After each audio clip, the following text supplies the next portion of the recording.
প্রবীণ কবি ও সাহিত্যিকদের পাশাপাশি তরুণ প্রজন্ম এই দাঁড়াবার জায়গা প্রকাশনার সহায়তায় করে নিয়েছে নিজের জায়গা। আজ তাদের অনুষ্ঠানে উপস্থিত ছিল নানান গণ্যমান্য ব্যক্তি। সরাসরি শুনে নেব তাদের থেকে।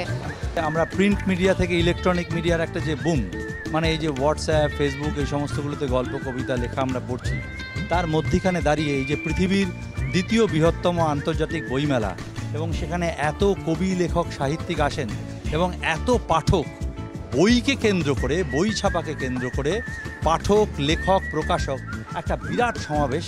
এইটাকে দেখে আমার খুব আনন্দ হচ্ছে। দাঁড়াবার জায়গার প্রতি আমার একটা নিজস্ব আবেগ আছে, কারণ তন্ময়ের লেখা এবং বক্তব্য আমি খুব পছন্দ করি। তো আজকে এই যে উদ্বোধনী অনুষ্ঠানে যেখানে ওর বই প্রকাশ হলো, সেখানে যে আমি আসলাম, সেটা আমার খুব ভালো লেগেছে। যা প্রকাশ করার সুযোগ তৈরি করার প্রয়োজন, সেটা দাঁড়াবার জায়গা করছে।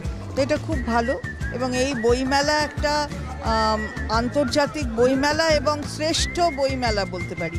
সেইখানে শ্রেষ্ঠ বইমেলায় এসে নিজেদের বই প্রকাশ করাটা একটা উপরি পাওনা যারা লেখক